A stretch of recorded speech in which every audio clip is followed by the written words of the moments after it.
Pat decided to talk about relationships and cheating. Oh, Pat, man. Oh, just stop talking. You're not doing yourself any favors. Pat Robertson on relationships and cheating. Let's go. Ivy writes in and says, I've been trying to forgive my husband for cheating on me. We've gone to counseling, but I just can't seem to forgive, nor can I trust.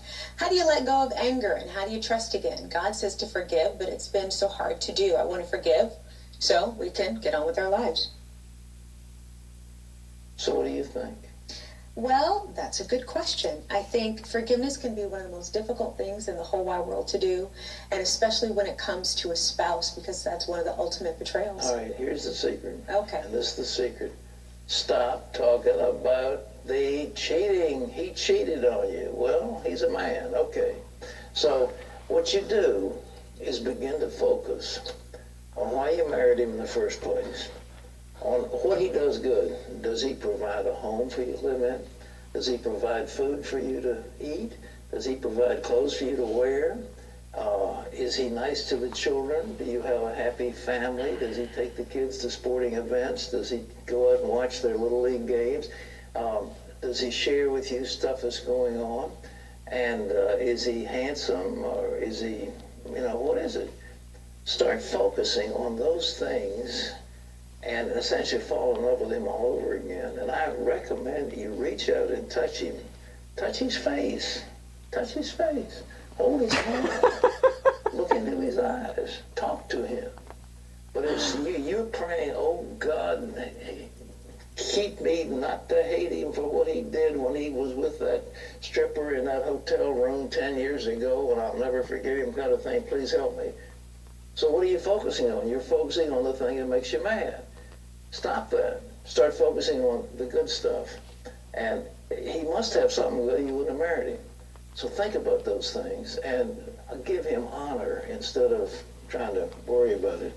But recognize also, like it or not, males have a tendency to wander a little bit. And what you want to do is to make a home so wonderful that he doesn't want to wander. But think of the temptations that are out there. The internet is filled with pornography.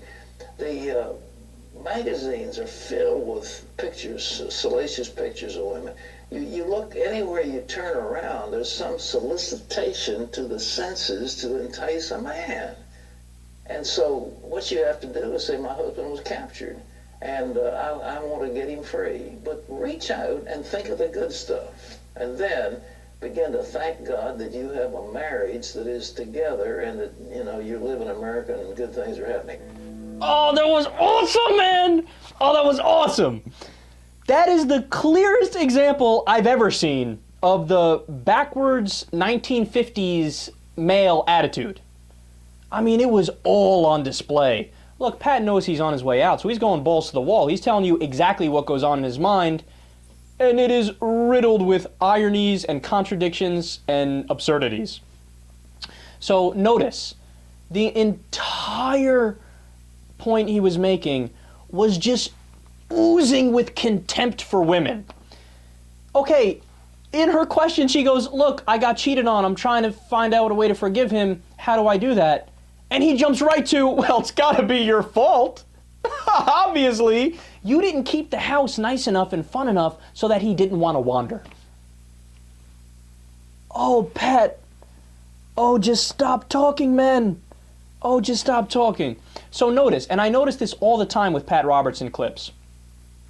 When it's men, they get a pass. You get a pass, you get mulligans.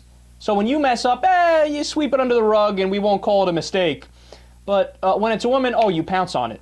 Just like when it comes to politics. When it's a Republican, pass. Give him a pass. Oh, a Republican did something wrong, started a war with the wrong country, killed hundreds of thousands of people. Well, he meant well, so sweep it under the rug, don't talk about it. If it's a Democrat, oh, pounce. They did wrong, they're evil, right?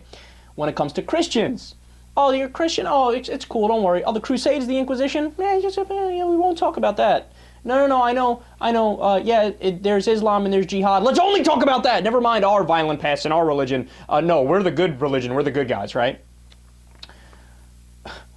it's a sense of, he shows you on full display, and it's ironic because Republicans and conservative Christians always talk about how Democrats have entitlement. No, he is showing his entitlement on full display. Just accept that your husband cheated on you, and obviously you accept him, and you got to bust your ass to get him back. It's not his fault for being a philanderer and a womanizer and doing what he did. And then the last part is the best. Or not even the last part. It's like in the middle of the clip where he goes, yeah, and you're mad at him for 10, 11 years ago with the stripper at the Marriott Hotel, and then you made the mistake, and it was all the champagne and the alcohol, and it really got to my head, and I don't know what I was thinking. Speaking from personal experience much, Pat?